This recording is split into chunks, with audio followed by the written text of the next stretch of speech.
जय Shri Mahakal friends, welcome back to my channel. मैं हूं न्यूमेरो अतुल। फ्रेंड्स, आज बात करेंगे रिलेशनशिप की कि हम अपने रिलेशनशिप को कैसे मजबूत बनाएं, हमारे रिलेशनशिप में कैसे डेडिकेशन आए, एक दूसरे के लिए प्यार आए और हमारा जीवन जो है खुशियों से भर जाए। फ्रेंड्स, अक्सर देखा गया है कि रिलेशनशिप में जब प्रॉब्लम आता है तो व्यक्ति की पूरी लाइफ इन्फ्लुएंस हो जाती है। सो फ्रेंड्स, आज जानते हैं कि रिलेशनशिप और ज्योतिष का क्या कनेक्शन है। ज्योतिष में रिलेशनशिप्स को, रिश्तों को, पार्टनरशिप को किस तरीके से देखा जाता है। फ्रेंड्स, ज्योतिष में सातवां भाव यानी कि कुंडली का सातवां घर, उससे व्यक्ति की पार्टनरशिप को देखा जाता है, मैरिड लाइफ को देखा जाता है, रिलेशनशिप को देखा जाता है। और काल पुरुष कुंडली के अनुसार सातवें भाव का जो स्वामी होता है वो शुक्र होता है। तो इसलिए सेवंथ हाउस को जो ग्रह रूल करता है वो शुक्र ही करता है। तो इसलिए शुक्र की जो स्थिति होती है कुंडली में, उससे सारी चीज़ें स्पष्ट हो जाती हैं कि आपका रिलेशनशिप कैसा रहेगा, कैसा रहने वाला है। शुक्र अगर मजबूत है, अच्छी स्थिति में, तो फिर कुछ हम कह ही नहीं सकते कि फिर तो लाइफ इतनी खुशी से भर जाती है, इतनी हैप्पीनेस आ जाती है। अगर वहीं शुक्र अगर कमज़ोर है, नेगेटिव है, तो फिर प्रॉब्लम, चैलेंजेस फेस करने पड़ते हैं। तो क्या स्थिति बनती है, हम देख लेते हैं। फ्रेंड्स, उदाहरण के तौर पे ये कुंडली मेष लगन की कुंडली है और इसमें सातवें भाव का स्वामी भी शुक्र है।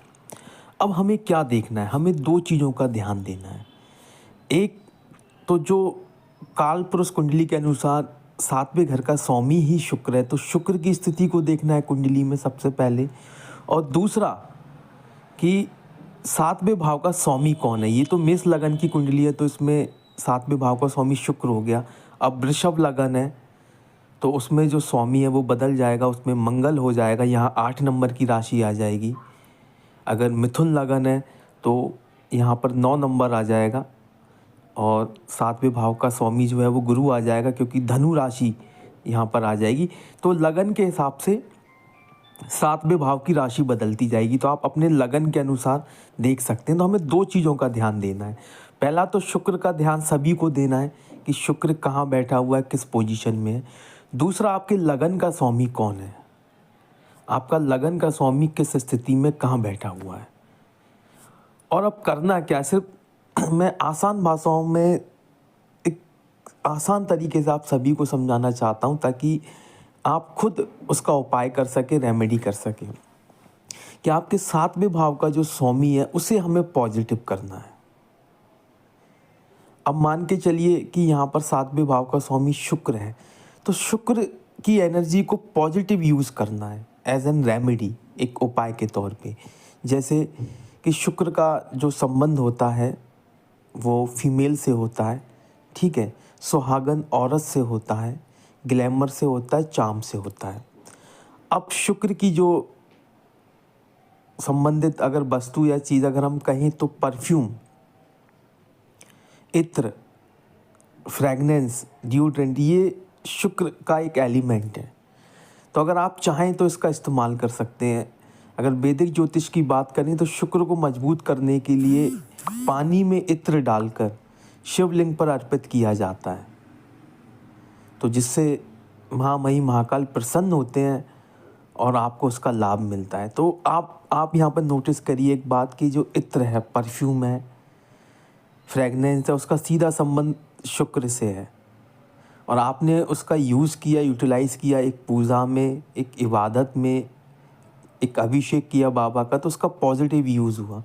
यानी शुक्र की एनर्जी का आपने पॉजिटिव यूज़ किया या उसको डायरेक्टली महाकाल, महामहिम से जोड़ दिया, ईश्वर से जोड़ दिया, तो वो एनर्जी पॉजिटिवली आपके लिए काम करने लगी। अगर ओवरऑल अगर डीपली देखा जाए तो सभी रेमेडियों का जो अगर एक इम्पैक्ट होता है वो यही होता है कि आपने उस एनर्जी का इस्तेमाल पॉजिटिव कर लिया, और जब आप उस एनर्जी का इस्तेमाल पॉजिटिव कर लेंगे तो वो आपकी कुंडली में भी पॉजिटिव रिस्पॉन्स करने लगेगी। उसी तरह यहाँ पर अगर सातवें भाव में अगर वृषभ लगन है तो यहाँ पर मंगल सातवें भाव का स्वामी बनेगा, क्योंकि वृश्चिक राशि रहेगी 8 नंबर की राशि। तो मंगल से जुड़ी जो एनर्जी है उसे आपको पॉजिटिवली इस्तेमाल करना है। जैसे मंगल का जो रंग होता है लाल रंग होता है, ठीक है। तो आप लाल पुष्प जो है शिवलिंग पर अर्पित कर सकते हैं, जिससे जो मंगल की पावर है वो आपको मिलने लगेगी। उसी तरह अगर आपका जो लगन है मिथुन लगन है, तो यहाँ पर धनु राशि होगी, और धनु राशि का स्वामी गुरु होता है। गुरु का रंग पीला होता है। आप पीले पुष्प शिवलिंग पर अर्पित कर सकते हैं। साथ ही आप गुरुवार का व्रत रख सकते हैं और भगवान विष्णु के भोलेनाथ के दर्शन कर सकते हैं। और व्रत में जो भी भोजन आप खाएं वह पीला होना चाहिए, पीला रंग उसका अवश्य होना चाहिए। उसी तरह अगर कर्क लगन है तो 7वें भाव में जो राशि रहेगी वो मकर राशि रहेगी। मकर राशि का स्वामी शनि होता है। तो आप शमी पत्र जो होता है वो शिवलिंग पर अर्पित करें। आप देखेंगे कि आपके दाम्पत्य जीवन में ऑटोमेटिकली पॉजिटिविटी आएगी। और कोई भी ऐसा व्यक्ति हो जो मैरिड हो, अगर वो हैंडीकैप है तो आप उसकी मदद कर सकते हैं, किसी भी तरीके से उसे स्पेशल फील करा सकते हैं। तो आप देखेंगे कि आपका दाम्पत्य जीवन एक पॉजिटिव वे में आगे बढ़ेगा। वहीं सिंह राशि में भी 7वें भाव का जो स्वामी होता है वो शनि होता है। यहाँ कुंभ राशि होती है। तो इसके लिए जो एक विशेष उपाय बताया गया है कि पानी में, जल में आप जो काले तिल होते हैं वो डाल लें और शिवलिंग पर अर्पित करें। उससे जो है आपके वैवाहिक जीवन में पॉजिटिविटी आती है। और जो नकारात्मक ऊर्जा होती है, स्पेशली सिंह लगन के जो लोग होते हैं, सिंह राशि के जो लोग होते हैं, उनके 7वें भाव का स्वामी शनि है और कुंभ राशि यहाँ पर रहती है। तो कहीं ना कहीं इनकी तरफ से इतनी प्रॉब्लम नहीं होती, इतनी दूसरे लोग इनकी लाइफ में प्रॉब्लम कर देते हैं, इनकी मैरिड लाइफ में प्रॉब्लम करते हैं। तो वो नेगेटिविटी इनकी दूर होती है। वहीं अगर कन्या लगन की बात करें तो यहाँ पर मीन राशि होती है। और मीन राशि का जो स्वामी होता है वो देवगुरु बृहस्पति होते हैं। लेकिन मीन राशि एक जलीय राशि है, तो जल से जुड़ा कुछ ना कुछ उपाय ज़रूर करना होता है। ख़ास तौर पर अगर आप मछलियों को अगर आटा खिलाते हैं, फिश फीडिंग कराते हैं, तो आप देखते हैं कि एक ऐसी पॉजिटिविटी आती है जो स्पिरिचुअली आपको बहुत आगे लेके जाती है रिलेशनशिप में। साथ ही साथ आप आपकी समवन स्पेशल को, जिनसे आप रिलेशनशिप में, आपकी वाइफ हैं, आप उन्हें पीली चीज़ें जो होती हैं वो गिफ्ट कर सकते हैं। पीले रंग से जुड़ी कोई भी चीज़ गिफ्ट कर सकते हैं। कपड़े, साड़ी या किसी भी तरह की कोई भी चीज़, वस्तु, आप पीला रंग जो है उसे इन्वॉल्व करना है कन्या लगन के लोगों के लिए। वहीं अगर बात करें तुला लगन या तुला राशि के लिए, तो इनके 7वें भाव का जो स्वामी बनता है वो मंगल बनता है, क्योंकि यहाँ मेष राशि आ जाती है। तो इन लोगों को थोड़ा सा चीज़ों को सबसे पहले तो बैलेंस करना चाहिए कि जो कम्युनिकेशन होता है उस वजह से ऐसे लोगों के रिलेशनशिप में प्रॉब्लम आती है। तो जब भी कोई कम्युनिकेशन हो रहा है तो उसको बहस में तब्दील मत होने दीजिए। अगर आपके संबंध स्पेशल कुछ कह रहे हैं तो उसको सुनिए, ठीक है। और मेष जो है थोड़ा अग्रेसिव राशि होती है, तो इसलिए आपको स्पेशली मंगलवार के दिन घी का जो है दीपक जलाना है हनुमान जी के मंदिर में, जिससे जो आपकी जो ऊर्जा है, जो मंगल की ऊर्जा है, वो बैलेंस रहे और आपके जो वैवाहिक जीवन में, रिलेशनशिप में किसी भी तरह की कोई प्रॉब्लम ना आए। वहीं बात करें वृश्चिक लगन या वृश्चिक राशि की, तो इनके 7वें भाव की जो स्वामी राशि होती है वो होती है वृषभ। और वृषभ का स्वामी शुक्र होता है। और शुक्र को लग्जरी चीज़ें बहुत पसंद होती हैं और ग्लैमर भी बहुत पसंद होता है।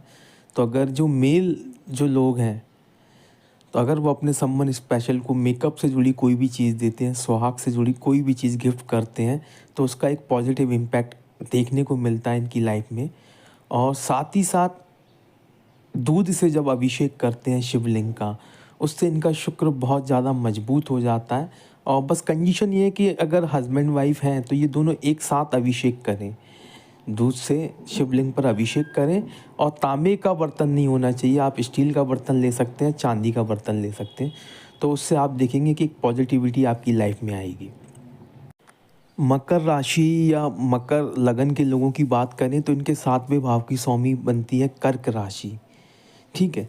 और दोनों विपरीत राशियाँ हैं, क्योंकि मकर लगन राशि है, मकर का स्वामी शनि है और कर्क का स्वामी चंद्रमा है। तो कहीं ना कहीं इनमें एक यूनियन होने में बहुत ज़्यादा प्रॉब्लम आती है। लेकिन इसका एक जो सबसे सटीक समाधान या उपाय वो ये है कि आप आपके जो समवन स्पेशल हैं या जिनसे आपकी शादी हुई, आपकी धर्म पत्नी के साथ सिर्फ आपको धारा बना के तांबे के पात्र से, तांबे के बर्तन से रेगुलरली शिवलिंग पर जल अर्पित करना है। ये एक ऐसा उपाय है कि जिससे कितनी भी नेगेटिविटी हो मकर राशि या मकर लगन के लोगों के जीवन में, इनकी मैरिड लाइफ में, वो दूर हो जाती है। बस कंडीशन ये है कि दोनों को एक साथ ही मिलकर अभिषेक करना है। वहीं कुंभ राशि या कुंभ लगन की बात करें तो इनके 7वें भाव की जो स्वामी होती है राशि, वो होती है सिंह राशि। सिंह राशि 7वें भाव की स्वामी होती है और सिंह राशि का जो स्वामी होता है वो सूर्य होता है। तो इसलिए इनके रिलेशनशिप में अहम और ईगो बहुत ज़्यादा रहता है। तो उस ईगो को कंट्रोल करने की बहुत ज़्यादा ज़रूरत होती है। तो पहला तो अपने लेवल से आप अपने ईगो को थोड़ा सा कंट्रोल करें दोनों। और दूसरा जो एक वैदिक उपाय है कि तांबे के लोटे में जल लें और जो रोली होती है लाल रंग की वो मिक्स करें और उसके बाद फिर शिवलिंग पर अर्पित करें। साथ ही साथ जो अनार होता है, अनार का फल होता है, वो भी महामहिम बाबा महाकाल को अर्पित करें। और रविवार का दिन सबसे शुभ होता है अगर ये अभिषेक करना चाहें। वैसे तो रेगुलर करें लेकिन रविवार के दिन अति आवश्यक है ताकि आपकी लाइफ में जो है पॉजिटिविटी आए। वहीं अगर मीन राशि की बात करें, एक आध्यात्मिक राशि होती है। मीन लगन जो होता है एक आध्यात्मिक लगन होता है। तो उनके 7वें भाव की जो स्वामी होती है वो होती है कन्या राशि। और कन्या राशि एक ड्वेल राशि है, द्विपक्षी राशि है। और कन्या राशि का जो स्वामी होता है वो होता है बुध। तो अगर आप किसी भी बच्चे को अगर खुश कर सकते हैं किसी भी तरीके से, उसे गिफ्ट दे के, किसी भी माध्यम से, तो आप देखेंगे आपके रिलेशनशिप पर उसका इम्पैक्ट ज़रूर पड़ेगा। साथ ही साथ आप बुधवार के दिन गणेश जी के दर्शन कर सकते हैं और दुर्वा जो होती है और मोतीचूर के लड्डू उन्हें अर्पित कर सकते हैं, जिससे आपके दाम्पत्य जीवन में पॉजिटिविटी आएगी।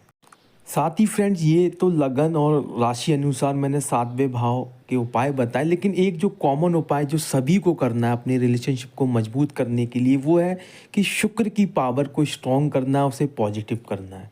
तो शुक्र का सामान्य सा उपाय होता है कि आप फ्रेगनेंस का इस्तेमाल करें, अच्छे से अपने आप को कैरी करें, सुबह सही समय पे नहाएं, ठीक है, और घर में गंदगी बिल्कुल ना हो, क्योंकि ग्लैमर का प्लैनेट है शुक्र। तो ये एक सामान्य सा उपाय होता है। लेकिन वैदिक ज्योतिष में एक जो उपाय है जिससे शुक्र बहुत ज़्यादा पावरफुल हो जाता है, शक्तिशाली हो जाता है और सकारात्मक ऊर्जा आपकी कुंडली में देता है, वो है कि आप गन्ने के रस से शुक्रवार के दिन महामहिम महाकाल का अभिषेक करें।